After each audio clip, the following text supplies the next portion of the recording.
Paz do mundo e paz do Cristo.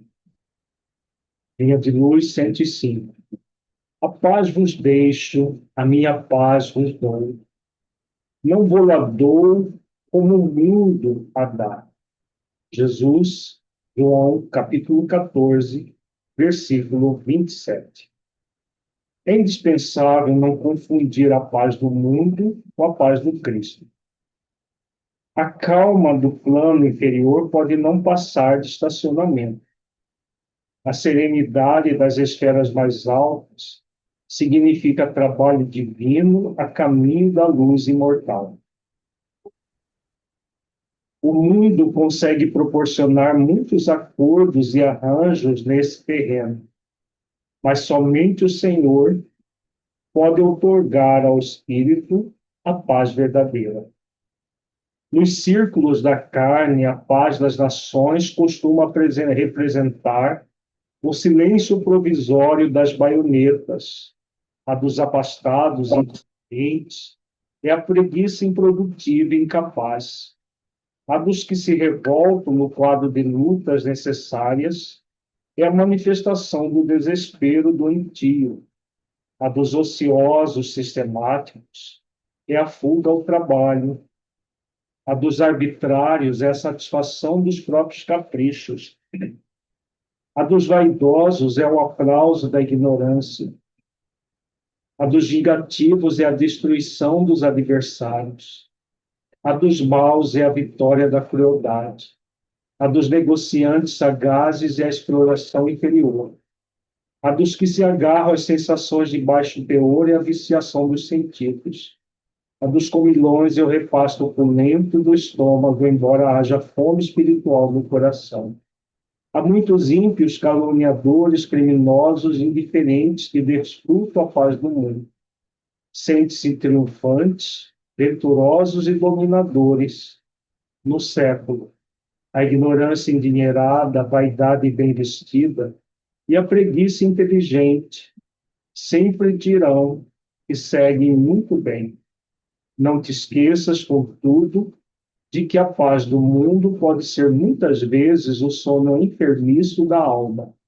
Busca desse modo aquela paz do Senhor, paz que excede o entendimento, por nascida e cultivada por portas adentro do espírito, no campo da consciência e no santuário do coração.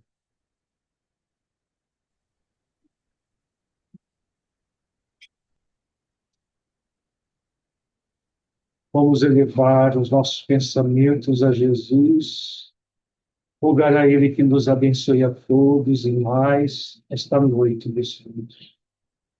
Senhor Jesus, mestre, amigo, agradecemos, Senhor, por mais esta noite, em qual daremos continuidade aos nossos estudos, que traz a vida no mundo espiritual, programações espirituais, todo o trabalho do mundo espiritual, para que tenhamos cada vez mais referência de como se vive como espírito imortal. Ampara-nos, Senhor, para que possamos prosseguir em nossas reflexões, melhorando a nós mesmos, nos tornando pessoas cada vez mais esforçadas no exercício das virtudes, que essas obras nos convidam a realizar. Ampara-nos, todos nós, a toda a humanidade, hoje e sempre. Gratidão, Senhor, por tudo. Lembrando para os que têm alguma dificuldade com a sua imagem depois sendo colocada publicamente no YouTube, que fechem as suas câmeras. Quem não se importar, porque todo esse material depois vai para o canal Paint Play no YouTube, para as outras pessoas estudarem o que nós estamos estudando aqui ao vivo. Só essa lembrança da nossa equipe lá que cuida dessa área. No nosso encontro passado, nós estudamos 3 capítulos do livro Os Mensageiros. No capítulo 1, André Luiz faz referência ao último capítulo que nós estudamos do livro Nosso Lar, da experiência dele junto à família, a constatação de que a viúva tinha se casado novamente, a sua decepção com tudo isso, a sua tendência a entrar no movimento do homem velho e a vitória do homem novo sobre o homem velho naquele momento. E ele foi crucial para ele a mudança de vida. Ao final do capítulo 1, Narcisa dá uma sugestão para ele buscar outros ministérios em nosso lar para dar continuidade ao seu aprendizado, porque ele já estava já há bastante tempo nas câmaras de retificação, para que ele não ficasse circunscrito ao ministério da regeneração, ele buscasse outros ministérios. E Tobias se encarregou de apresentá-lo ao ministro da comunicação, e foi graças a essa sugestão de Narcisa que André Luiz adentrou no Ministério da Comunicação e deu origem, a partir das várias experiências que ele vivenciou nesse ministério, que trata da comunicação entre o mundo físico e o mundo espiritual, acabou nos legando a série chamada de série da vida no mundo espiritual, psicografado por Francisco Cândido Luiz Xavier e publicado pela Federação Espírita Brasileira. Então, nós temos todo o conjunto de livros dessa série, graças a essa sugestão da Narcisa. No capítulo 2, André Luiz nos apresenta Aniceto, mentor que tem como meta de trabalho formar equipes disciplinadas pelas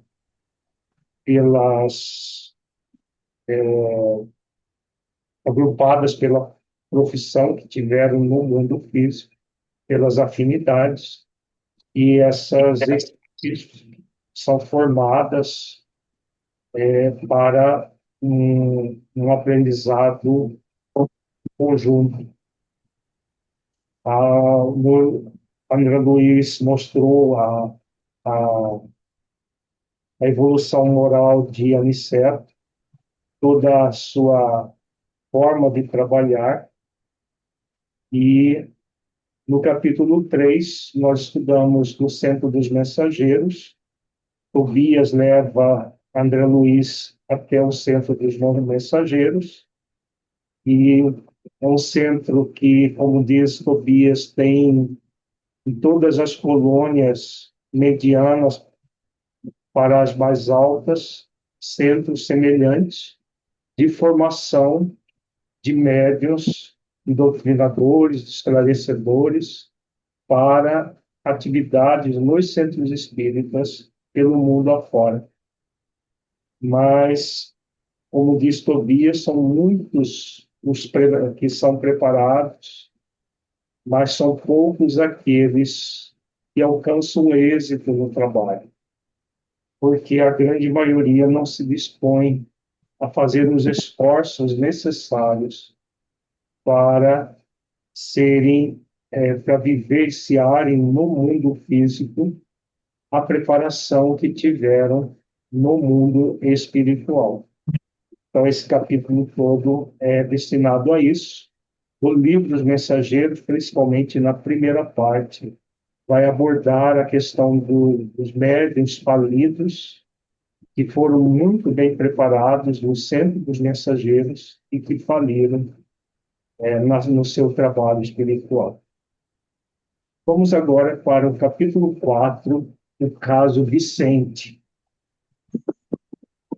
Vicente é um médico da equipe de Aniceto. André Luiz, por ser médico, foi colocado em conjunto com Vicente para o trabalho que iria ser feito tanto no mundo espiritual quanto aqui na cruz. O caso Vicente. Impossível traduzir meu contentamento com a nova companhia. Vicente, semblante muito calmo, olhar inteligente e lúcido, irradiava carinho e bondade, sensatez e compreensão. Disse-me de sua alegria por haver encontrado um companheiro médico, alojou-me convenientemente junto dele, demonstrando extrema generosidade fraternal.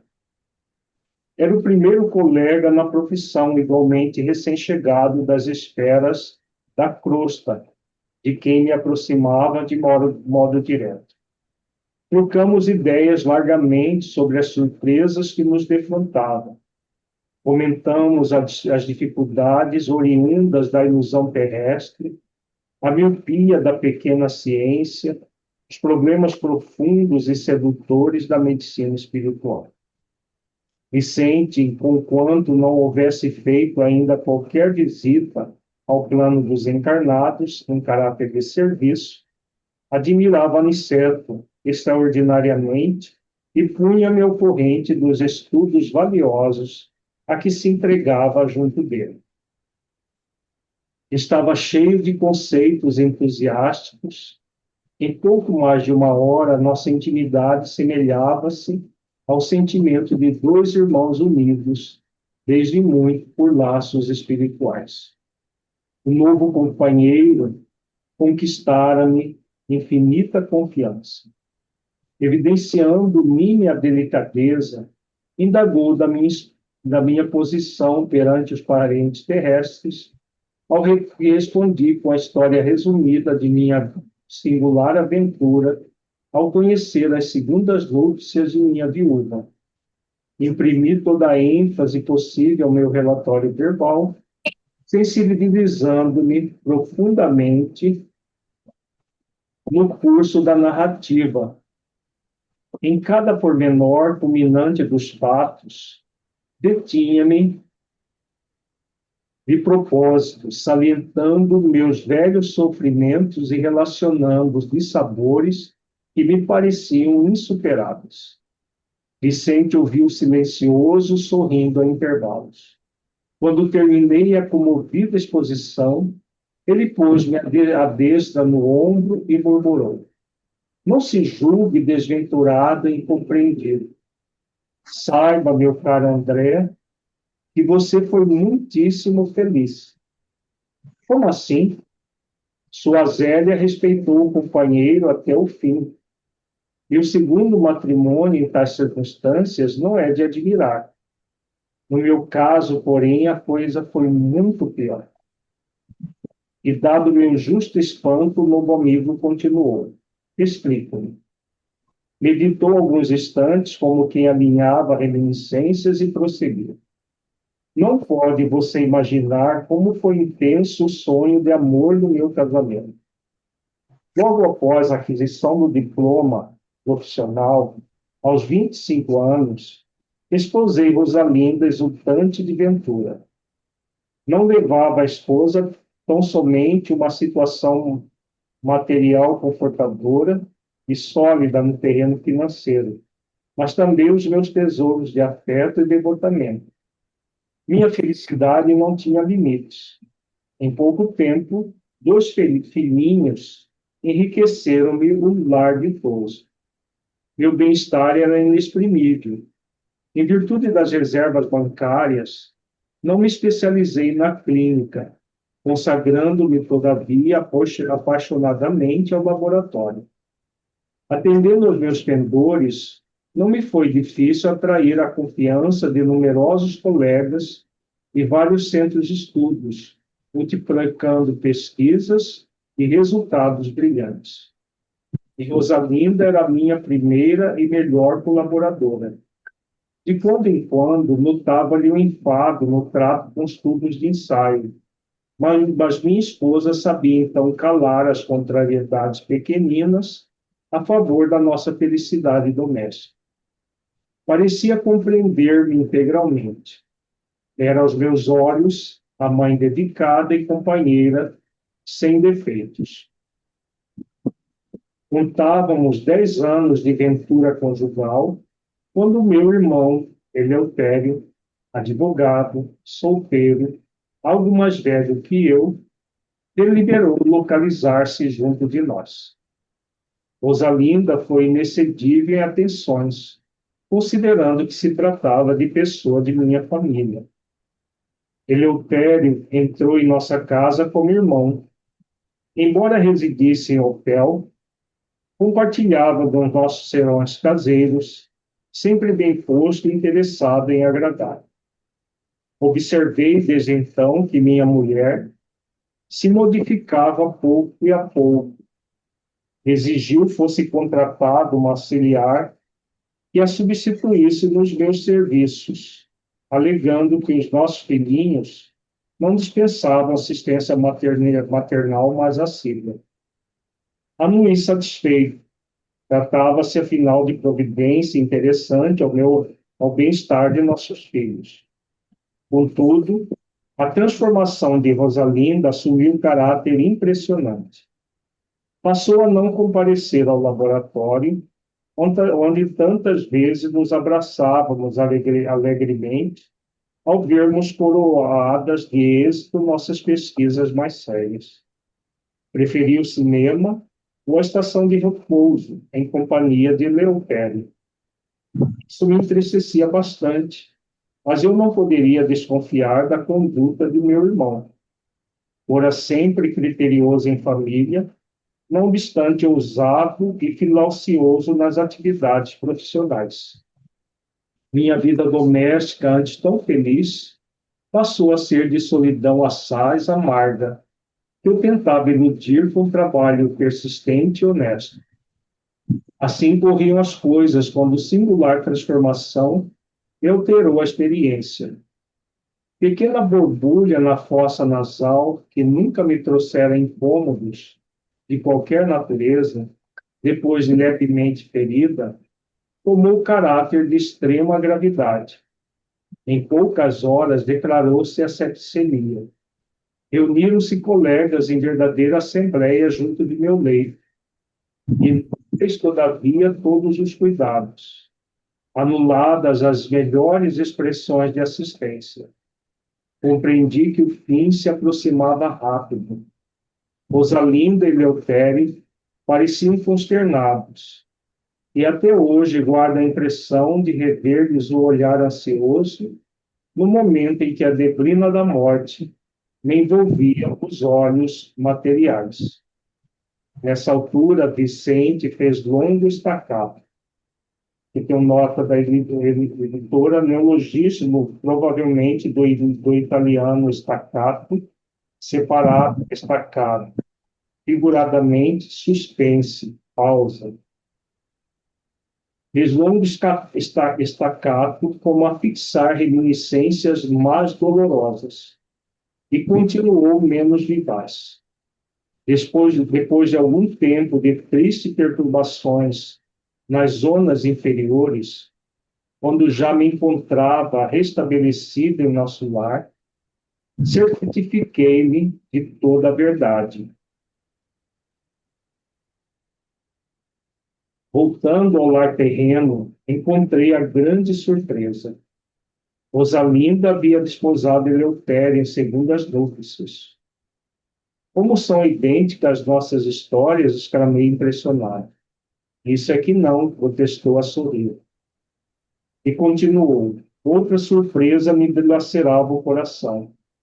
Somente ao regressar ao lar, soube que fora vítima de odioso crime. Meu próprio irmão inspirou a trama sutil e perversa. Minha mulher e ele apaixonaram-se perdidamente um pelo outro e cederam a tentações inferiores. Não havia que recorrer a divórcio, e mesmo que a legislação facultasse, constituiria um escândalo o afastamento de Rosalinda para unir-se publicamente ao cunhado. Eleutério lembrou, porém, que possuíamos experiências de laboratório e sugeriu a Rosalinda a ideia de aplicar em determinada cultura microbiana que ele mesmo se incumbiria de obter na primeira oportunidade. A pobre da companheira não vacilou e, valendo-se do meu sono descuidado, introduziu na minúscula espinha nasal, algo ferida, o vírus destruidor. E aí tem você o meu caso naturalmente resumido. Eu estava assombrado. E os criminosos? Perguntei. Vicente sorriu ligeiramente e informou. Rosalinda e Eleutério vivem aparentemente felizes. São excelentes materialistas, por enquanto, e gozam no mundo transitório grande fortuna boedada e alto conceito social. Mas e a justiça? Indaguei aterrado. Ora, André, esclareceu serenamente. Tudo vem a seu tempo, tanto no bem quanto no mal. Primeiro a semente, depois os frutos. Percebendo-me, porém, as tristes impressões, Vicente concluiu. Não falemos mais nisso. Aproxima-se a hora da instrução. Atendamos às nossas necessidades essenciais, auxiliando os nossos amados que ainda permanecem à distância nos círculos terrestres. Não se pressione. A árvore, para produzir, não reclama as folhas mortas. Para nós, atualmente, meu amigo, o mal é simples resultado da ignorância e nada mais. Muito interessante a história do Vicente, né? Vejamos que André Luiz ele ficou tão impactado com a viúva ter se casado. Aqui houve um crime para que a viúva se casasse com o criminoso cúmplice dela própria. E, aqui a referência, né?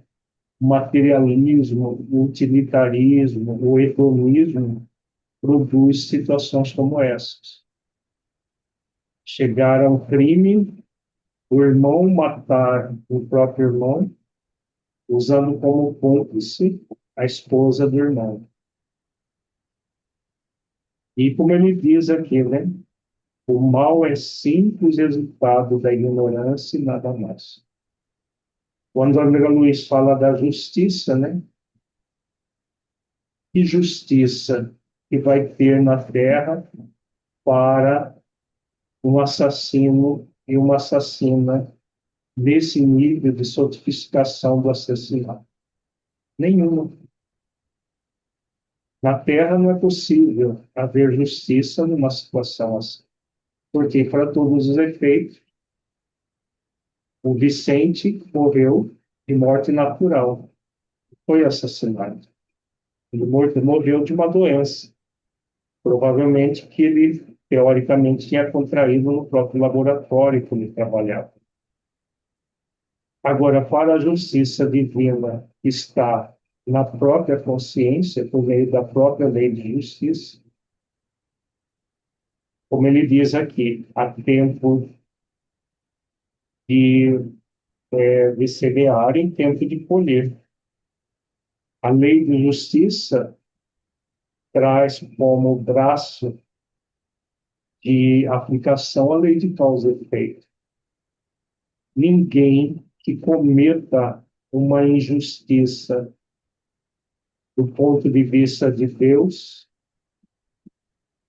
vai ficar sem sofrer as consequências dessa injustiça. Tanto o Eleutério quanto a Rosalinda, quando caíram em si, e comumente ou não cair em si, porque o cair em si é o arrependimento, na parábola dos dois filhos, Jesus ensina isso, mas no dia do juízo, é o dia da morte corporal, quando o materialista defronta face a face com a vida espiritual, é que é o momento de perceber a injustiça cometida. Comumente, nesse momento, vem o remorso, esse profundo sentimento de culpa por ter gerado tudo isso, dependendo do nível evolutivo, e nesse caso aqui, o nível evolutivo é bastante baixo.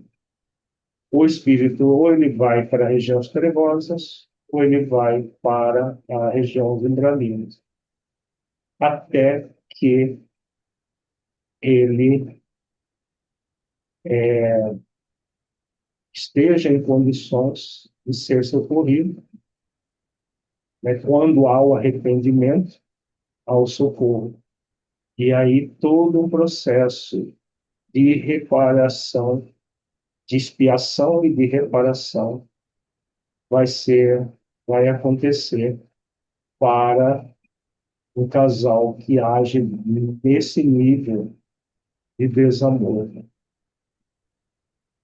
Tudo vem da ignorância, mas é a ignorância em relação a quem nós somos e qual é o sentido da nossa vida.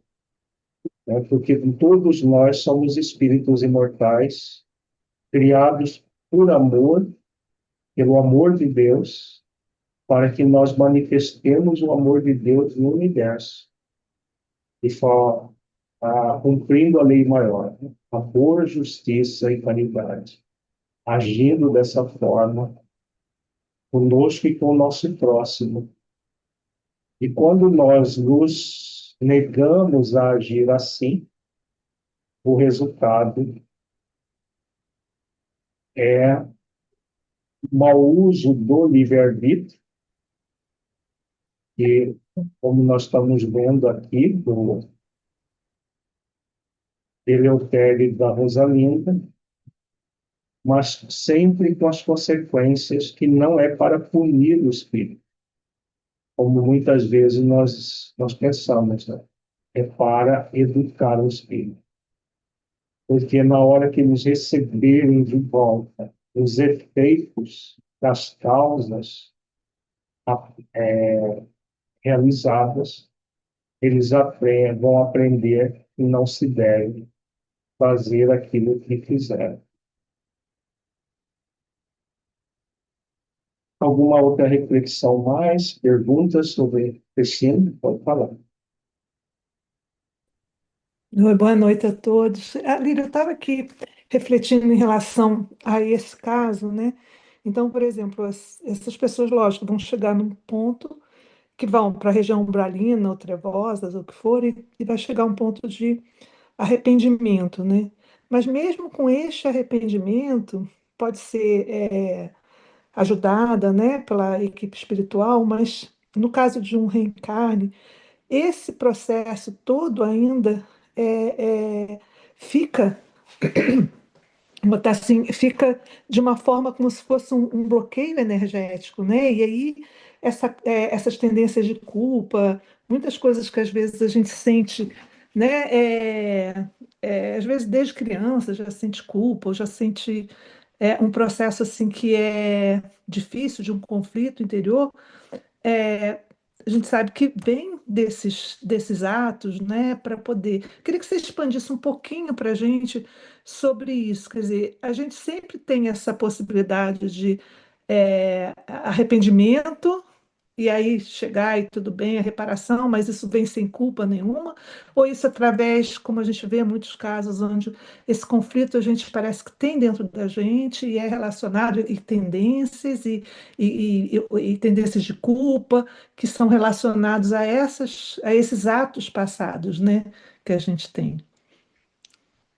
No livro do Céu e Inferno, né, quando Kardec fala sobre o código moral, ele fala que todo o processo de reabilitação do espírito se dá em três fases: arrependimento, expiação e reparação.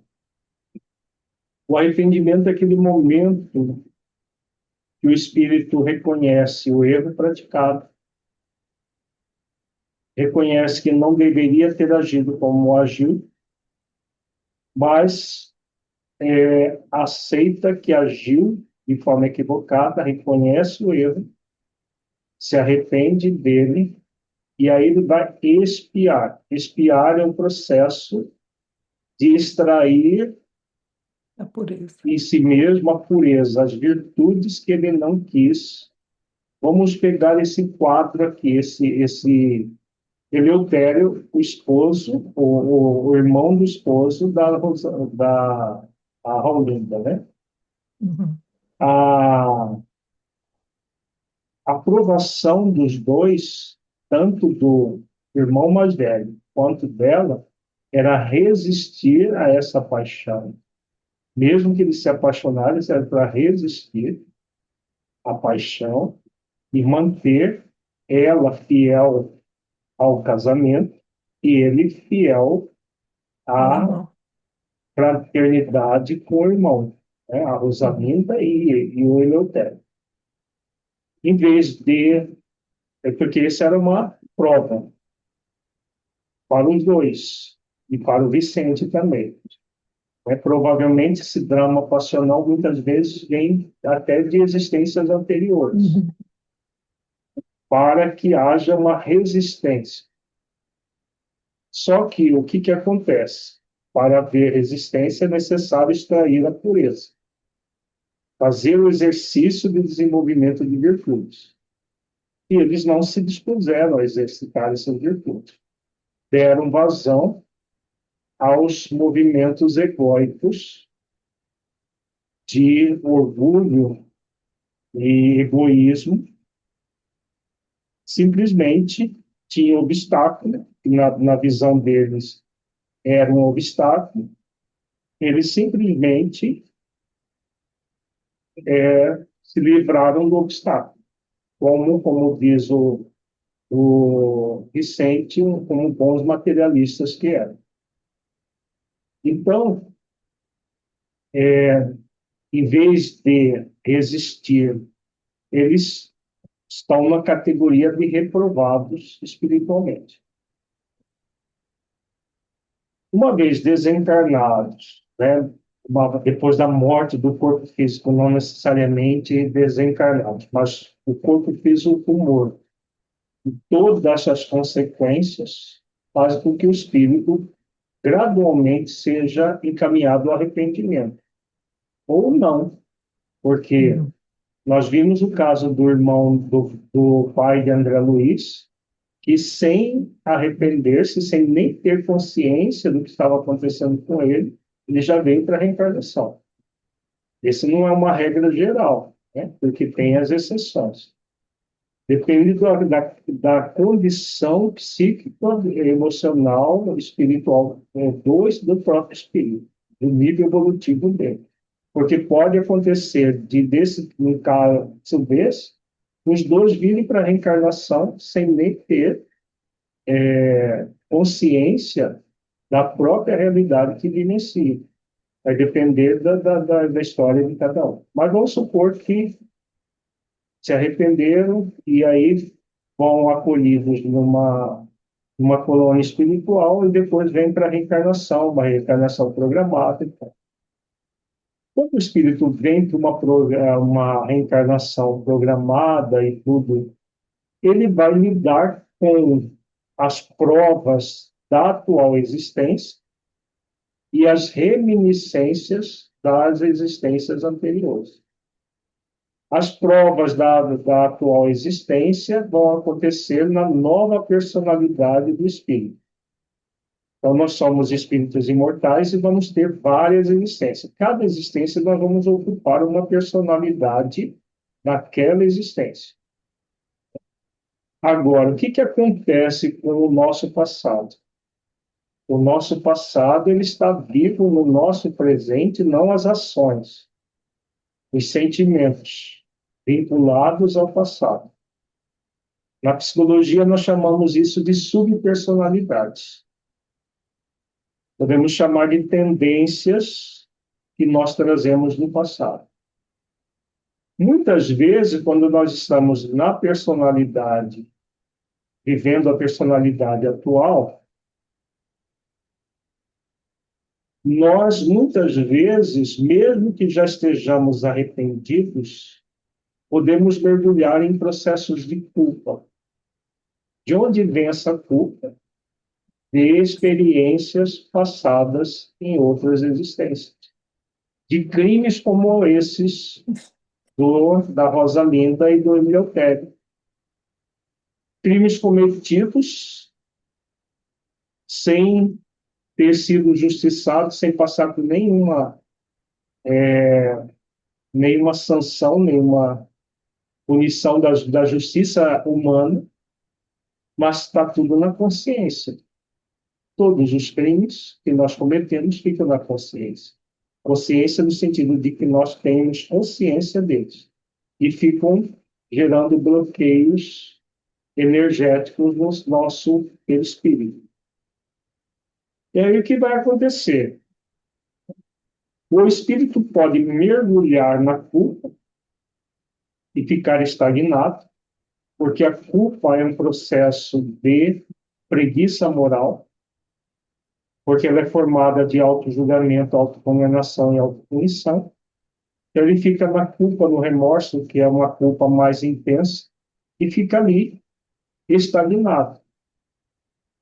Porque o processo de evolução se dá pelo arrependimento, expiação e reparação. Expiação é prática de virtudes, não é sofrer. Muita gente pensa, se eu sofrer bastante, pronto, eu quito. Às vezes a própria pessoa cria um mecanismo de sofrimento pela autopunição. Tem gente que entra em estado depressivo, sofre, sofre, sofre a vida inteira, mas não expia. É aquele caso da Leonarda, que tem no livro Contos e Contos. A pessoa sofre, sofre, sofre, mas não realiza aquilo que é para ser realizado, que é a prática das virtudes. É Provas de Paciência, do livro Contos e Contos. Contos e Contos, não, eu nem me lembro a obra, mas é uma das obras de Humberto do Campo. Não é Contos e Contos, esqueci, me fugiu o nome da obra. Mas a pessoa ela é convidada ao exercício de virtudes, porque o exercício de virtudes dá trabalho. Culpar-se não dá trabalho nenhum, é aquele movimento de tentar fugir de uma realidade. Culpar-se é mergulhar no remorso que não houve nas existências anteriores, houve comumente no período entre uma encarnação e outra, que acontece Contos e Contos, né? Pontos e contos. Contos e Contos, a mensagem Provas de Paciência, mensagem 39. Então, a pessoa, em vez de fazer esforços para desenvolver virtudes, ela fica ali, mergulhada no passado, às vezes sem ter noção do passado. Noção no sentido de que ela não se lembra dos fatos. Ela está mergulhada no remorso que teve dos fatos passados. Então, isso acontece devido a a subpersonalidade doente do passado afetando a personalidade do presente. É um movimento doentio.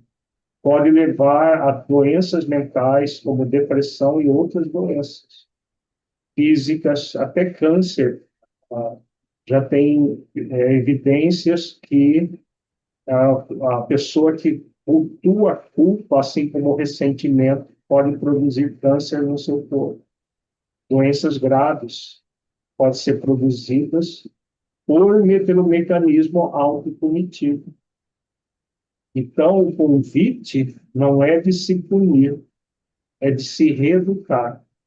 Então, todas as vezes que vier em nós qualquer movimento ligado à culpa, julgamento, condenação e punição, transformemos isso em arrependimento. Eu sei que eu agi no passado de uma forma desamorosa muito intensa, comigo e com outras pessoas. Mas eu estou aqui novamente no corpo para expiar, para reparar esses erros. E eu só reparo a começar de mim mesmo. Se eu não começar me acolhendo da quem eu sou e como eu estou, eu não tenho como reparar em torno de mim. Eu não tenho como realmente auxiliar, fazendo o contrário daquilo que eu fiz no passado, né? Então, é isso que é arrependimento, expiação e reparação. Só se evolui dessa maneira. Ninguém vai evoluir se culpando. O que me passou, Alírio, também é que até a própria vida ela vai trazer para a gente o que a gente precisa, né, para poder ajudando a gente a sair, a reparar, né, a reparar. Então, com certeza, o ambiente, ou a família, ou o atual marido, ou o que for, vão ter reminiscências, né, e até serem, talvez, né, do mesmo âmago ali, mas tudo, na verdade, a função é ajudar a gente a sair. Realmente, se a gente fica presa nessa culpa, a gente estagna, né? Não sabe? Entra nesses Exatamente. processos todos de doença. Bacana. Exatamente. Gratidão. Vamos para o capítulo 5, ouvindo instruções. No grande salão, Aniceto esperávamos acolhedor. Fileiras enormes de assistentes enchiam o espaço vastíssimo. Homens e mulheres, aparentando idades diversas, permaneciam recolhidos a demonstrar, porém, expectativa e interesse.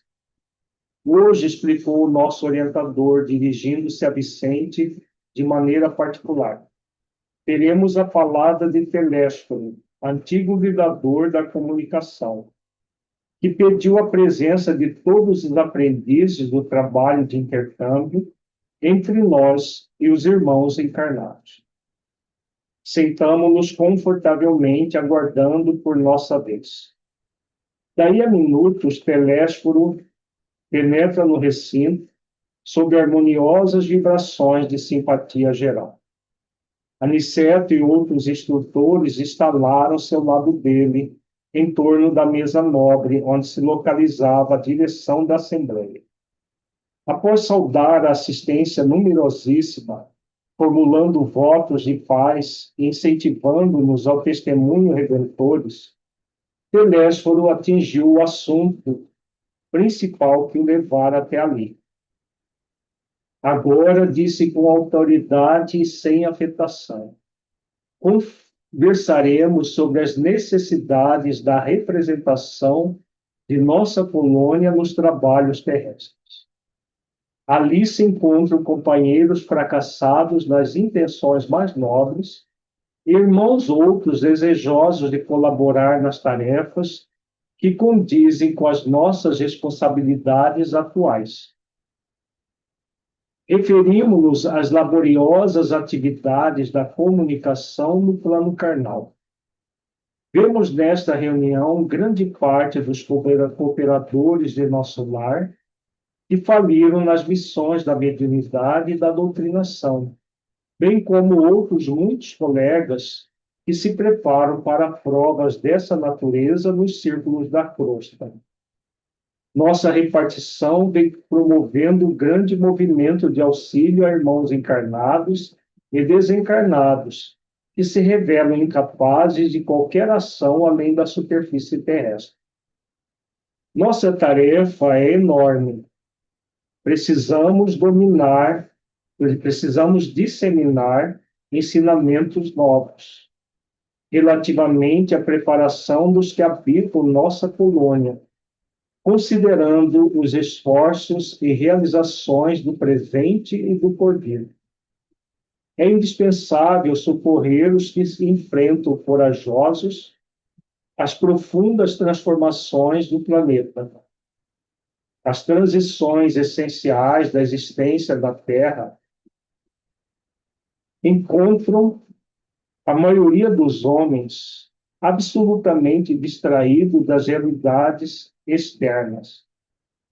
A mente humana abre-se cada vez mais para o contato com as expressões invisíveis dentro das quais funciona e se movimenta. Isso é uma fatalidade evolutiva. Desejamos e necessitamos auxiliar as criaturas terrestres. Todavia, a contra-extensão de nosso concurso fraterno operam dilatadas correntes de incompreensão. Não relacionamos apenas a ação da ignorância e da perversidade. Age contraditoriamente, nesse particular, grande número de forças do próprio espiritualismo. Combatem-nos algumas escolas cristãs como se não colaborássemos com o Mestre Divino. A Igreja Romana classifica-nos a cooperação como diabólica. A Reforma Luterana, em seus matrizes variados, persegue-nos a colaboração amistosa. E há correntes espiritualistas de elevado teor educativo que nos malsinam a influência por quererem o homem aperfeiçoado de um dia para o outro, rigorosamente redimido, a golpe instantâneo da vontade sem realização metódica. Olha que interessante a fala de Telésforo, né? Isso foi proferido na década de 40 do século passado. Nós estamos em 2026 e tudo isso continua em pleno 2026. A Igreja Católica fala que as manifestações espíritas são diabólicas. A mesma coisa as igrejas protestantes. Tudo que é da doutrina espírita é diabólico. E dentro do próprio movimento espírita existe essa ideia de que o ser humano vai evoluir se souber algumas leis, algumas questões puramente de forma intelectual. Existem movimentos dentro do movimento espírita que querem abolir as práticas mediúnicas, como se elas fossem desnecessárias. Kardec já falou tudo o que precisamos. E é o que ele diz aqui. Querem o homem aperfeiçoado de um dia para o outro, rigorosamente redimido, a golpe instantâneo da vontade, sem realização metódica, sem esforços de realização. Há tudo isso fora do movimento espírita e dentro do movimento espírita, o combate à verdade ainda é muito intenso. Dentro do movimento espírita existe o intelectualismo, o assistencialismo, o mediunismo desconectado de um processo moral, porque o mediunismo é muito diferente da prática da mediunidade com Jesus. Para que haja realmente evolução, a prática da mediunidade deve ser à luz do Evangelho de Jesus, focado nas leis divinas. E nós ainda temos um movimento espírita repleto de mediunismo, de várias matizes, sem realmente levar os médiuns a um processo de evolução. o mediunismo focado em curas, focados em falsas desobsessões. Ainda existe tudo isso dentro do movimento espírita. Então, não é só a perseguição que vem de fora das outras religiões, mas uma tentativa de sabotar a, a evolução do Consolador na Terra, a doutrina espírita dentro do movimento espírita, que vem ainda das sombras organizadas do planeta, mas que os próprios encarnados se tornam instrumentos, infelizmente, né? E ele continua dizendo, né, no campo de nosso conhecimento da vida, não podemos condená-los pelo desentendimento atual. O catolicismo romano tem suas razões ponderáveis. O protestantismo é digno de nosso acatamento. As escolas espiritualistas possuem notáveis edificações. Toda expressão religiosa é sagrada, todo movimento superior de educação espiritual é santo em si mesmo. Temos, então, diante de nós a incompreensão dos bons, que constitui dolorosa prova para todos os trabalhadores sinceros, porque, afinal, não estamos fazendo obra individual, e sim promovendo o movimento libertador da consciência humana, a favor da própria ideia religiosa do mundo. O objetivo é essa da doutrina espírita, da mediunidade com Jesus, é exatamente isso que ele diz aqui. Promover o movimento libertador da consciência humana a favor da própria ideia religiosa do mundo.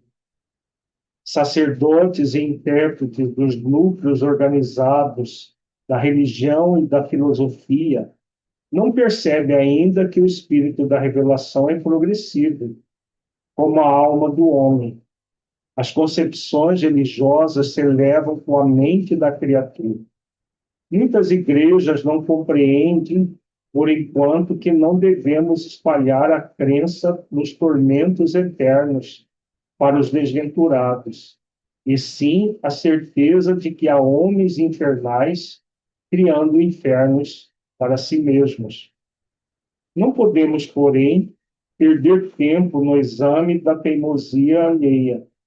Temos serviços complexos e dilatados.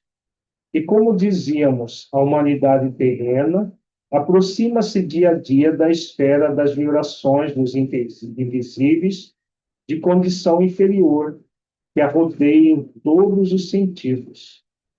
Mas, segundo reconhecemos, esmagadora percentagem de habitantes da Terra não se preparou para os atuais acontecimentos evolutivos. E os mais angustiosos conflitos se verificam no sendal humano. A ciência progride vertiginosamente no planeta e, no entanto, à medida que se suprimem sofrimentos do corpo, multiplicam-se aflições da alma. Os jornais do mundo estão cheios de notícias maravilhosas quanto ao progresso material. Segredos sublimes da natureza são surpreendidos nos domínios do mar, da terra e do ar. Mas a estatística dos crimes humanos é espantosa. Os assassinos da guerra apresentam requintes de perversidade, muito além dos que foram conhecidos em épocas anteriores. Os homicídios, os suicídios, as tragédias conjugais, os desastres do sentimento, as greves, os impulsos evolucionários da indisciplina, a sede de experimentação inferior, a inquietação sexual, as moléstias desconhecidas, a loucura invadem os lares humanos. Não existe em país algum preparação espiritual bastante para o conforto físico. Entretanto, esse conforto tende a aumentar naturalmente. O homem dominará cada vez mais a paisagem exterior e lhe constitui moradia, embora não se conheça a si mesmo. Atendido, porém, o corpo revelará as necessidades da alma. e vemos agora a criatura terrestre assoberbada de problemas graves, não só pelas deficiências de si própria, senão pela espontânea aproximação psíquica com a esfera vibratória de milhões de desencarnados que se agarram à crosta planetária, sequiosos de renovar a existência que menosprezaram sem maior consideração dos desígnios do Eterno. Parece que foi escrito hoje, né, esse texto. É muito mais atual do que naquela época. Aqui, isso aqui é década de 40. O livro foi escrito em 1944, quase no final da Segunda Guerra Mundial. Mas é tão atual que parece que foi escrito ontem. Suicídios, homicídios, tragédias conjugais, a, os espíritos morrem, mas não desencarnam e ficam presos na crosta terrena, junto aos encarnados, produzindo doenças. Quando nós estivemos no Canadá no ano passado, né, o Canadá tem feito a prática da eutanásia como se fosse assim uma coisa mais normal do mundo, né? Uma das coisas que nós falamos lá é que esses espíritos que estão sendo mortos pela eutanásia, eles, claro, não morrem, morrem por, eles ficam em desespero, acreditando que a eutanásia não deu certo, porque são materialistas, ateus, só que eles ficam na psicosfera do próprio país. Então, os abortados, os mortos em eutanásia, os suicidas ficam na psicosfera do próprio país e da terra inteira, na verdade, porque isso não acontece só no Canadá. A eutanásia está ampliando lá, né? Mas tem na Europa, tem suicídio, aborto, mesmo ilegal, como é aqui no Brasil, acontece de monte. Então, o que acontece, né? Os assassinatos, todas essas situações, esses espíritos ficam envolvendo a própria humanidade. Se isso acontecia na década de 40 do século passado, hoje está mais intenso ainda, tudo isso. E gerando doenças, as pessoas não sabem nem o que está acontecendo com elas. Ainda hoje atendi um rapaz de 21 anos, e todas as vezes que ele começa a dormir, dá uma coisa nele que ele não sabe explicar o que é, ah, uma palpitação, uma angústia muito grande, um desespero, e faz ele sair, ter calafrios, depois sente calor, sente frio, sai da cama correndo, aí fica tentando, aí vai para o hospital, isso tem já mais de ano. E eu percebi que era um problema de ordem espiritual, obsessiva. Mas ainda não tive, nem foi a primeira sessão dele, não tive condições de ir além, de conversar sobre essas questões, porque a ignorância é muito grande. É o que o benfeitor fala, né? As pessoas nem sabem o que está acontecendo, e não é um caso, são muitos casos assim. Muitos espíritos doentes circulando entre nós, sem as pessoas perceberem o que está acontecendo. É uma realidade muito grave nesse momento que nós estamos vivendo e que gera problemas que, se não adentrarmos nas questões de ordem espiritual, fica insolúvel. Esse moço mesmo que eu falei, ele já vem fazendo tratamento psiquiátrico há quase um ano, sem resultado nenhum. Já tomou vários tipos de remédio, não tem resultado. E aí me encaminharam para o médico das causas impossíveis, quando eu tenho jeito, acaba lá no nosso consultório para ver se a gente dá jeito. Mas é preciso ver as questões de ordem espiritual, que às vezes fica muito complexo por materialismo. Como ele mesmo falou, eu sou agnóstico, não sou ateu, mas eu não aceito muita coisa. Vamos ver como que vai ser, né? Mas é uma realidade, estou citando nesse caso, porque é exatamente essa realidade espiritual que nós vivemos no planeta, que as pessoas não sabem, não fazem ideia do que está acontecendo com elas. Sofrem, mas não mergulham na própria solução, que é essa visão do espírito imortal. Rodrigo, tem pergunta? Pode falar. Ó, Lírio, boa noite, pessoal. Nesse caso, você faz a abordagem no consultório? E se você faz, como é que você faz a abordagem? No caso da obsessão? A gente chama na psicologia consciencial de personalidades infusas.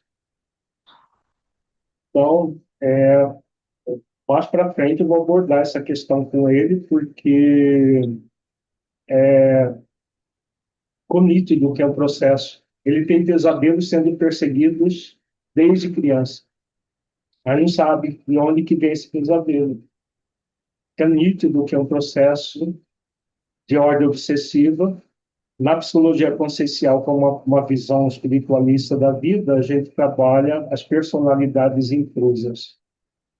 É uma expressão que não é nossa, da psicóloga Edith Fiore, uma psicóloga americana que criou esse termo, porque ela fazia regressão de memória e muitas vezes a pessoa incorporava na hora da regressão, que ela entrava em estado modificado de consciência, e quando tinha algum processo obsessivo, as pessoas incorporavam, e ela chamou, ela criou ela escreveu dois livros. Você Já Viveu Antes, e um outro chamado Possessão, que ela fala das personalidades intrusas, ela totalmente uma pessoa que você percebe que ela não conhecia nada de doutrina espírita, mas ela já constatou a realidade espiritual dentro do consultório. Bem interessante o trabalho dela. Livro Possessão, Edith Fiore, e Você Já Viveu Antes. Para quem é dessa área, até a nomenclatura deve, não temos como usar nomenclatura espírita nesse meio profissional. A gente usa palavras que a gente vai tirando e vai criando todo o sistema terapêutico. Mas é uma realidade que o benfeitor está colocando aqui. Agora, no ano 2026, está muito mais grave do que era na década de 40 do século passado. Doutora Lírio, qual o nome do outro livro, por gentileza? Possessão. Possessão. E o outro? Você Já Viveu Antes.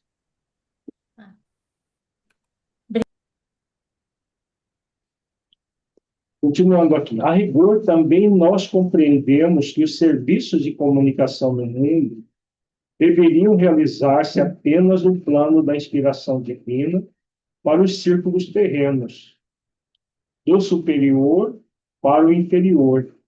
Mas como agir diante de milhões de enfermos e criminosos das zonas invisíveis, das zonas visíveis e invisíveis da experiência humana? Então, é essa a realidade, né? Como que nós vamos agir milhões de enfermos e criminosos, tanto no mundo espiritual quanto no mundo físico? Pelo simples culto externo, como pretende a Igreja de Roma? Pelo ato de fé exclusivamente, como espera a Reforma Protestante? Por mera afirmação da vontade, conforme pontificam certas escolas espiritualistas? Pior ainda, pelo ateísmo, que nega tudo isso, nega o espiritual, nega a religião, a religiosidade, nega tudo.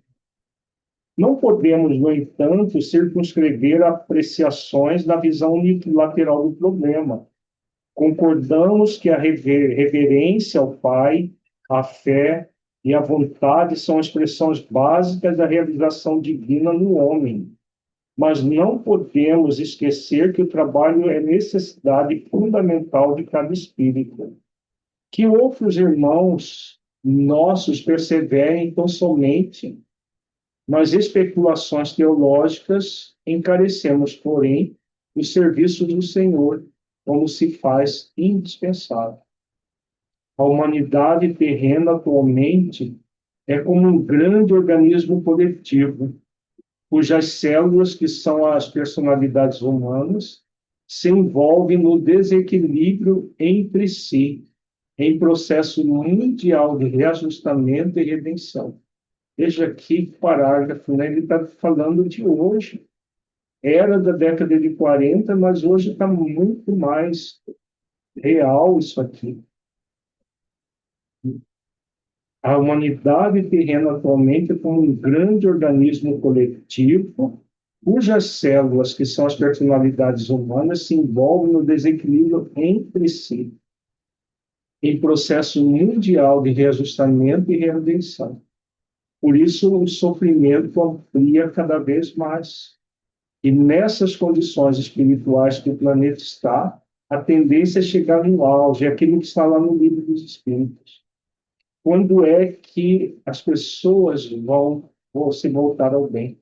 Quando o mal alcançar o máximo, o auge, está lá no Livro dos Espíritos. É o que nós estamos presenciando com a humanidade terrestre. Chegar nesse nível, nesse auge do sofrimento. Quantos cooperam conosco veem a extensão dos cipoais em que se debate a mente humana. Criminosos agarram-se a criminosos. Doentes associam-se a doentes. Precisamos oferecer no mundo os instrumentos adequados às retificações espirituais, habilitando nossos irmãos encarnados ao maior entendimento do Espírito do Cristo. Para consegui-lo, todavia, necessitamos de colaboradores fiéis que não cogitem de condições, compensações e discussões, mas que se interessem pela sublimidade do sacrifício e de renunciação com o Senhor. A essa altura, Telésforo interrompeu a lição em curso e, fixando o olhar percussiente na Assembleia, tornou em voz mais alta: quem não deseja servir, procure outros gêneros de tarefa. A comunicação não comporta perda de tempo nem experimentação doentia, sem grave prejuízo dos cooperadores incautos. Noutros ministérios, a designação de trabalhadores define com precisão todos os que colaboram com o Divino Mestre. Aqui, porém, acima de trabalhadores, precisamos de servidores que atendam de boa vontade. Nesse instante, em vista de outra longa pausa, identifiquei a forte impressão dos ouvintes, que se entreolhavam com inexprimível espanto. Então, vejamos que a maioria dos que estavam ali eram médios fracassados. Outros eram médios que iam reencarnar com a tarefa mediúnica, né? Ouvindo tudo isso. Na década de 40 do século passado, até hoje ainda é desafiador, em pleno século XXI, é desafiador para médios. Nós já não temos tanto preconceito como existia no passado, mas ainda existe muita incompreensão da realidade da vida, né? Ângela? Então, doutora Lídia, eu achei bem bonito esse final que ele fala, quem não deseja servir, procura outros gêneros de tarefa. A comunicação não comporta perda de tempo, nem experimentação doentia, sem grave prejuízo dos cooperadores incautos.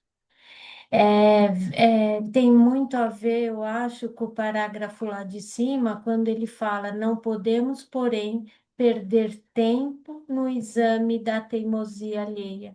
Eu fico pensando que é o momento da gente se desvencilhar e o nosso trabalho ele vai formando uma luz em torno e aonde dilui essas trevas, né? Tanto a interior quanto a exterior. Achei muito bonito isso, doutora Lírio. O nosso movimento está carente, né? Desse Essa finalzinho, realidade, né? especialmente. Aham, dessa realidade. Porque ainda, mesmo no movimento espírita, as pessoas veem a mediunidade como se fosse assim, semideuses encarnados, né? Mediunidade de uma forma mais mística do que de serviço com Jesus, que requer dedicação, esforço, trabalho árduo. A grande maioria ainda vê a mediunidade de uma forma totalmente deturpada, mesmo no movimento espírita. Fora do movimento, pior ainda, né? E cria-se uma dependência, né, nisso que você está falando, onde o convite é a autonomia da gente, não a dependência, né? Eu acho que também tem essa questão. Acho que dá para a gente começar o 6. Advertências profundas. Irmãos vossos, prosseguiu Telésforo, sob o calor de sagrada inspiração. Fazem-se ouvir na terra gritos comovedores de sofrimento. Necessitamos de servidores que desejem integrar-se na escola evangélica da renúncia. Se esses gritos aconteciam no século passado, hoje parece que multiplicou nesses gritos comovedores de sofrimento. Desde as primeiras tarefas do Espiritismo Renovador, nosso lar tem enviado diversas turmas ao trabalho de disseminação de valores educativos. Centenas de companheiros partem daqui atualmente, aliando necessidades de resgate ao serviço redentor, mas ainda não conseguimos os resultados desejáveis. Alguns alcançaram resultados parciais nas tarefas a desenvolver, mas a maioria tem fracassado ruidosamente. Nossos institutos de socorro debalde movimentam medidas de assistência indispensável. Raríssimos conquistam algum êxito nos delicados mistérios da mediunidade e da doutrinação. Veja que ele diz aqui, né? Centenas de companheiros partem só de nosso lar. O Tobias, no capítulo que nós estudamos no encontro 1, diz que todas as colônias têm centros iguais a esse. Então, o movimento espírita era para estar muito melhor do que ele está, se todos realmente se dispusessem a trabalhar com Jesus. Trabalhar efetivamente na educação de si mesmo e na colaboração da educação das pessoas à nossa volta. Mas o que acontece? Como ele diz aqui, raríssimos conquistam algum êxito nos delicados mistérios da mediunidade e da doutrinação. Outras colônias de nossa esfera providenciam tarefas da mesma natureza, mas pouquíssimos são os que se lembram das realidades eternas no outro lado do véu. A ignorância domina a maioria das consciências encarnadas. E a ignorância é mãe das misérias, das fraquezas, dos crimes. Grandes instrutores nos fluidos da carne amedrontam-se, por sua vez, diante dos atritos humanos e se recolhem indevidamente na concepção que lhes é própria. Esquece-se de que Jesus não esperou que os homens lhe atingissem as glórias magnificentes e que, ao invés, desceu até o plano dos homens para amar, ensinar e servir. Não exigiu que as criaturas se fizessem imediatamente iguais a ele, mas fez-se como os homens, para ajudá-los na subida áspera. Então, essa comparação, né, aqui a fala sobre a ignorância realmente faz muito sentido, né? Até hoje a ignorância é graça na humanidade. E a ignorância é mãe das misérias, das fraquezas, dos crimes. Então, são poucos aqueles que querem ser verdadeiros discípulos de Jesus, trabalhando em função do progresso da humanidade. E com profundo brilho no olhar, Telésforo acentuou depois de pequeno intervalo. Se o Mestre Divino adotou essa norma, que dizer das nossas obrigações de criaturas falidas, abstraindo das necessidades imensas de outros grupos? Procuremos identificar as falhas existentes naqueles que nos são afins. Em derredor de nós mesmos, os laços pessoais constituem extenso campo de atividade para o testemunho. Cesse para nós outros a concepção de que a Terra é um vale tenebroso, destinado a quedas lamentáveis, e agasalhemos a certeza de que a esfera carnal é uma grande oficina de trabalho redentor. Preparemo-nos para a cooperação eficiente e indispensável. Esqueçamos os erros do passado e lembremos-nos de nossas obrigações fundamentais.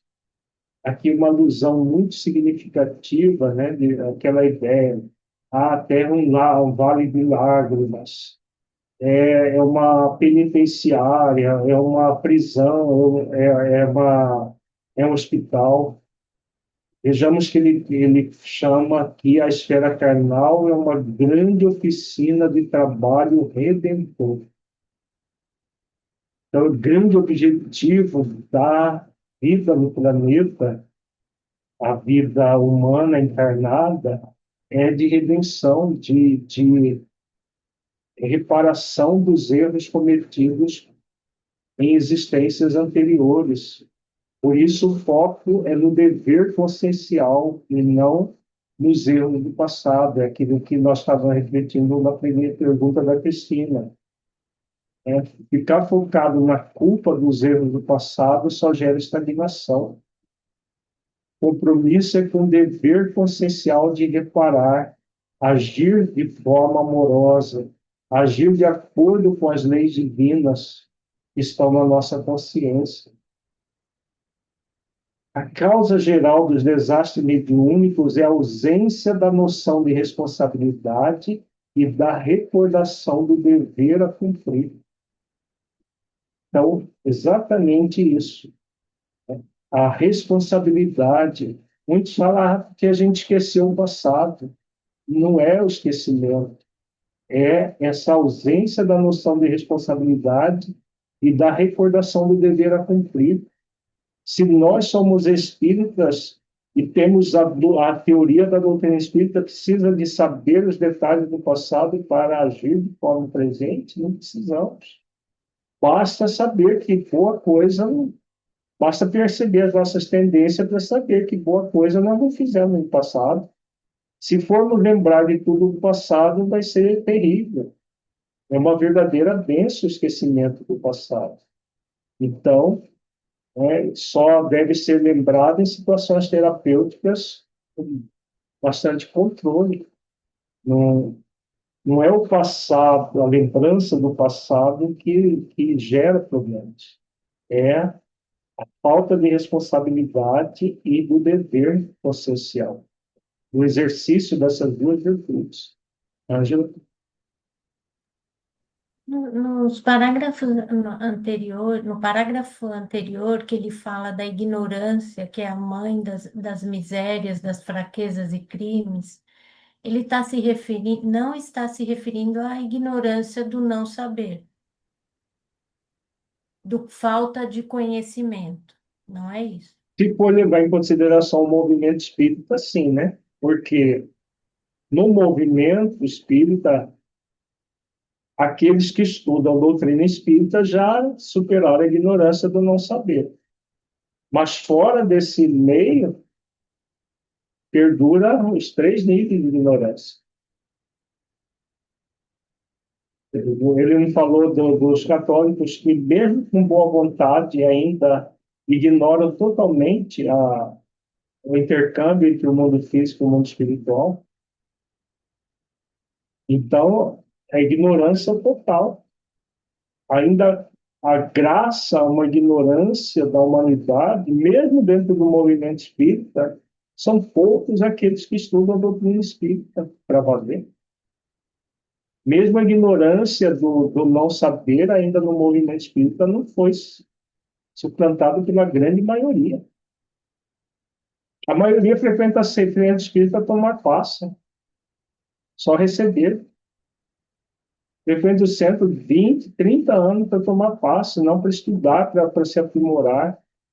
Entendeu? Os grupos de estudos começam, às vezes, com 30, 40 pessoas interessadas e termina com 5, 6, ou até menos.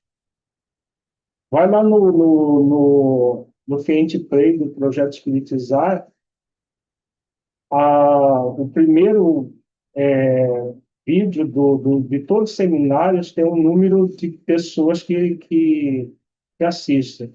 Vai no último, não é nem um terço daqueles que estudam. Isso tudo estudo de graça, refletido de todas as maneiras. Veja, Ângela, já dominamos a ignorância do não saber? De forma nenhuma. Em termos coletivos, no movimento, ainda a ignorância persiste. Mesmo estudos gratuitos, tudo ali pronto para a pessoa só usar o tempo dela. Na Netflix tem série muito mais interessante. Na Prime Video e outras coisas mais. Então, as pessoas gastam o tempo delas com as ficções hoje dos streams, antes eram as novelas que ocupavam o tempo, agora é as séries nos streams, do que em superar a ignorância. E não tenhamos dúvida, 3 níveis de ignorância, que ainda se mantém de forma coletiva. Claro que tem já bastante pessoas que já superaram a ignorância do não saber. Ainda estão trabalhando, agora já estão trabalhando, que é o nosso caso aqui, para superar a ignorância do não sentir também, não vivenciar a verdade.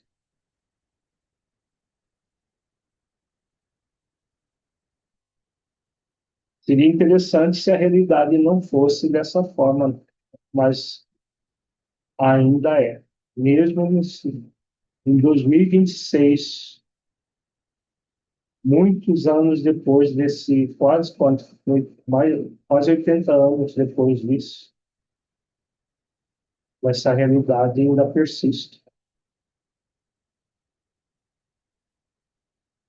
Mas alguma questão antes? Sim, mas, por exemplo, no nosso meio, no nosso movimento espírita, tem aqueles que têm uma condição intelectual bem interessante e que abarca tudo, que tem esse conhecimento. Mas quando a gente vai ouvi-los, a gente percebe que ainda tem algo que falta, que eu achei, assim, no meu modo de ver, que é esse movimento de sair da ignorância de não sentir. Faz sentido isso? Sim, sim, faz sentido. Porque são 3 níveis de ignorância a ser superado: o não saber, do não sentir e do não vivenciar. A partir do momento que a pessoa aprofunda os estudos, ela vai superando a ignorância do não saber, para adentrar a superação da ignorância e do não sentir, que é superada pela prática das virtudes, para colocar no sentimento aquilo que a gente sabe com o intelecto. Sentir as virtudes, sentir as leis, sentir a realidade espiritual. E esse sentimento ele vai sendo construído, vivenciado gradualmente. Então, essa é a proposta, superar esses 3 níveis de ignorância. Só que no movimento espírita, as pessoas pensam que já superaram a ignorância do não saber. Pura ilusão. Porque os estudos são muito superficiais e intelectualizados. Os que estudam são superficiais e intelectualizados.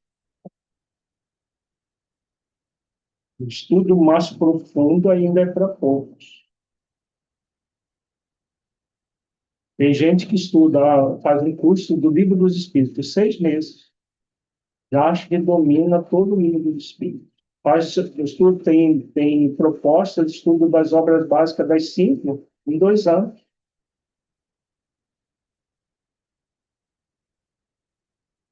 Então, ainda é ilusória essa questão da superação da ignorância do nosso saber.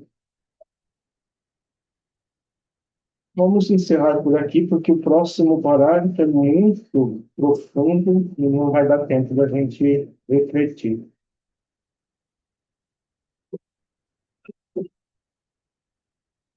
Ângela, você faz a prece agradecendo a oportunidade?